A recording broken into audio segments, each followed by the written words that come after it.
Hello, this is MBA Bites, a series about things you learn in business school and things you don't. I am Vin Bittencourt, and our topic of today is personal branding for career management. Essentially, we're going to show you all the things MBA programs teach you about career management. In reality, most people neglect managing their careers because they worry too much about having a paycheck, about finding stability, that they forget to invest in meaningful projects and career experiences that are actually going to take them somewhere. For that reason, we're going to list 9 winning strategies to take you to the next level. The items that hiring managers at top companies are looking for when they assess a candidate's profile. The first item on the list is experience. That's the most important items that raise the attractiveness of your profile in the eyes of hiring managers. Experience is a combination of experiences, skills, and knowledge in a core industry or activity. So better is your project portfolio in a given area, better the chances to be considered for similar jobs. You want to work in marketing, in campaign management, great. So have you managed any campaign in the last 3 years? Who were the clients? What was your role in the campaign? Did you work in creative, in graphic design, or marketing operations, marketing analytics? What were your contributions for that? Do you want to work in finance? Want to be a business analyst or a financial analyst?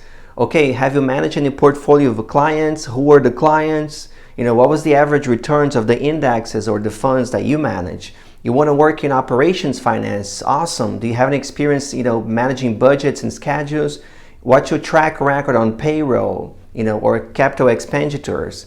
You see, people neglect the fact that meaningful career experiences is what really determines the likelihood to be considered for jobs. It's not education, it's not formal training, it's actual job experiences that are going to take you to the next level. So experience is a very high profile item on the list, and that's the first thing hiring managers at top companies look for, to see what kind of experiences you had that are similar to the ones they need for that job. Sometimes you have transferable skills, transferable experiences that are similar in nature, but for the most part you need like real, clear-cut, exactly the same type of projects and experiences to be a match for the jobs they are offering. One of the biggest illusions that people have is that a college education or a fancy degree is going to prep them up for the jobs that they want without having the experience. As a fact, most master's programs or colleges promise you networking and tools to change jobs or to change industries, but they rarely deliver. And that's because companies are looking for real experiences. They don't want to take a risk with somebody that hasn't accomplished anything in the areas that they are hiring for. And what about recent college graduates? After all, you got to start somewhere.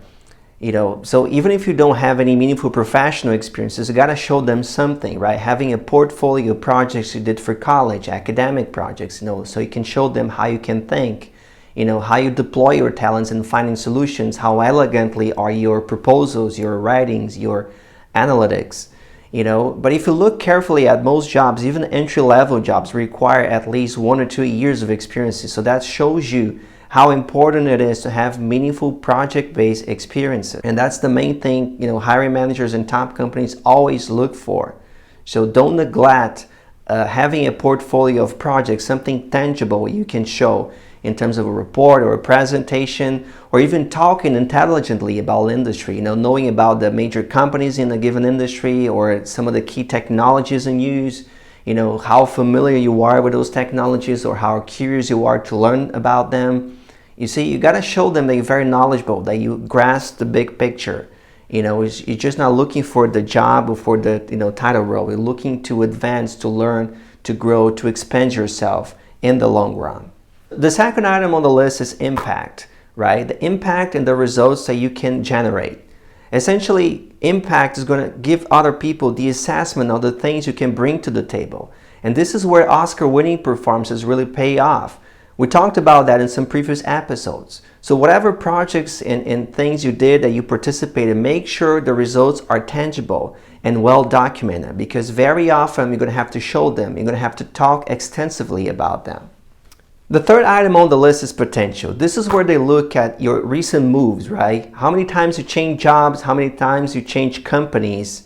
Because, as a rule of thumb, promotions within a single firm are always better than job hopping. That gives them the confidence that you can learn, that you can adapt, that you can adjust well, that you can build trust, and obviously that you can bring results. Starting your career in a large company gives you valuable learning.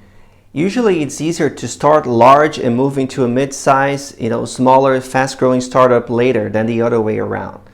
Operating in environments of high complexity, ambiguity, it's interesting in the sense that it gives you the opportunity to sharpening, people, political, and communication skills. Also, remember to prioritize line functions over staff clerical work. Look for opportunities to contribute towards the bottom line. Finding new clients, delivering new products, anything that's revenue generating. Avoid administration, clerical type of work because that's typically dead end, especially if you want to move faster.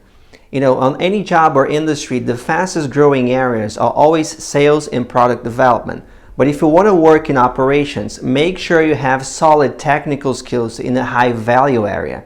Finance, technology, compliance, high-end manufacturing, procurement, contracts. Make sure you find something that requires years of training or expertise. Okay, the fourth item on the list is stability. So that's similar to potential where they look at your job transition, so in between jobs. Stability is more in terms of how long you stay on each job. So your average tenure per role, per company.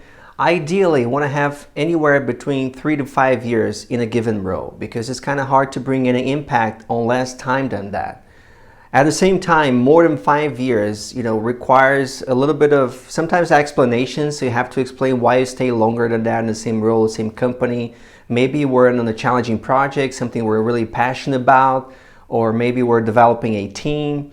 So, there are reasonable explanations for all situations, but you have to be ready to articulate because basically when they look at stability, it's how long you can commit to long-term goals, to long-term plans. But at the same time, they just want to see that you're not really, sitting idle or that you fighting complacency. I guess that's the main thing they're looking for. Having a great tenure is something that gives them the indication that you're stable, that you pursue challenging goals and challenging projects, that you're looking forward to stretch yourself into new directions. It's great, but having too much time within the same company, the same role can be problematic at times. So be ready to articulate why. You may have a great reason for that, but make sure you know which one that is. So item number 5 is quality. That's the caliber of projects and companies and people that you work with. Look for the best, right? Aim for companies based on their reputation, the corporate culture, the opportunities for learning and growth. Ideally, right? Like people work for that company. So what's the natural progression after that? After they work for this company, where do they move afterwards? Are they moving to someplace better? So quality is the reputation of the associations that you make along the way. It doesn't necessarily have to be big branded name companies all the time, but as long as you can articulate the value in the choices you make, right? Maybe you join a company, a startup that's quite unknown, but they have an amazing product, they have an amazing team. You look for experiential learning, so you took the job to learn specific things. And sometimes big branded companies that, I don't know, the saying that the neighbor's grass is always greener. Sometimes they have a squeaky clean images, but when you go, from the inside, is a toxic environment, is not ideal. So that doesn't mean anything, right? Basically, reputation and value and quality stems from the team, from the projects, from the integrity of the people they work with. But obviously and ideally, you want to be able to join companies that are quite reputable, that are growing faster, that have, amazing products and services and people know about them and respect them for that. Item number 6 is presence. Your demeanor, your image. Know how to create first great impressions. Speak with confidence. Write well. Carry a positive attitude. Item number 7 is passion. A person with passion always stands out. Show energy, drive, commitment, fire in the belly, sparkle in the eye. So the 8th item on the list is influence. Your ability to engage and influence people at work. Practice looking at the big picture to understand situations, to read on emotions, to spot opportunities, to assess risk. But mostly your influence is going to come from your behavior, your attitude, your credibility, your people skills. Number 9, the last item on the list is intelligence. Hiring managers want to look to your analytical skills, how you analyze and solve problems, how you collaborate and engage with teams, with groups of people. With fast-growing changes in technology and media in societies, companies are looking for people that can learn and adapt and pivot quickly. And that requires not only emotional intelligence, but also a great deal of critical thinking and analytical intelligence. So what is the takeaway from this list? Have a plan, have a career strategy, look for projects and experiences in top companies that can actually help you advance further. Build expertise into a core business area, marketing, finance, strategy, management of people, management of resources. As mentioned, the people that experience fastest growth are online functions that actually move the needle into the bottom line of the organization, right? Revenue generating activities, usually in sales or product development. But if you want to work in operations management, make sure you build talent and expertise and knowledge into a high value area. Look at the big picture, right? Some of the trends, across industries, data privacy, cybersecurity, HR management, diversity. Look for faster growing areas, right? Something that's going to grow in importance that companies are willing to invest because they want to protect their lines of businesses, and those things are growing for a reason. So try to find expertises in things that match your talents, your interests, but always look at the big picture. So if you manage your career well and you pay special attention to those, you're always going to be in a favored position of leverage, right? Finding opportunities, or better yet, to being offered opportunities, right? They're going to come after you, not the other way around. It doesn't take too long, but it takes a little bit of planning, a little bit of long-term view. And you have to be careful on the choices you make, the trainings that you take, and the opportunities that they're willing to pursue. So it's not rocket science, but it takes commitment, it takes drive, it takes energy, it takes long-term view, it takes planning. It takes planning. That's what it is. And you have to make conscious choices in order to make your career progression favorable, and beneficial. So you find a dream job, you find rewarding, fulfilling, opportunities, not just on the personal side, but also on the professional side.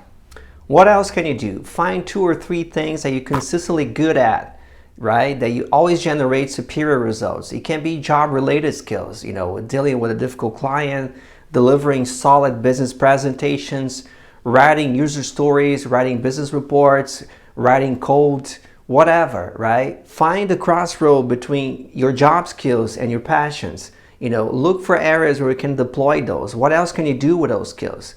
Look for things you're capable to do, things you want to do, and things that companies are willing to pay you to do. The other advice is that don't seek for perfection, right?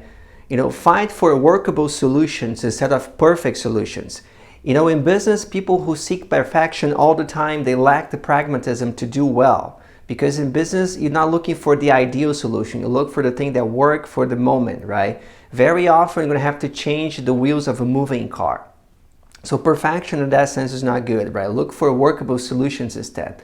The other item is political skills, right? Having the ability to negotiate, to compromise. It's always better than head-on confrontation. So people with solid political skills and communication skills do a lot better in their careers, right? And we talked about that on our first episode, right? People political skills, they sit at the foundation of the 5 competencies of the world-class professional. And if you want a refresher on that, I suggest you go back to our episode number 1. In summary, a strong professional profile is a solid combination of people and task-based skills, knowledge and experience, keeping stock of who you are, having the ability to make long-term decisions, being open to criticism and feedback, are not only great competencies to have, but they sit at the foundation of the best career strategies. Sadly, a lot of talented people make bad career moves that are detrimental to their professional branding and profile. Not just that, but most people don't even know how to communicate their value. Like a consumer brand, you have to define your marketing positioning, your value proposition. Communicate clearly the talents, the skills, the experiences that you can bring to a hiring manager, to a hiring team. So paying attention to these 9 strategies and making decisions that support this model is probably your best bet to find career success, regardless of what you're trying to do or accomplish. Thanks for watching MBA Bites, our series about things you learn in business school and things you don't. I'm Vin Bittencourt, and I see you next time.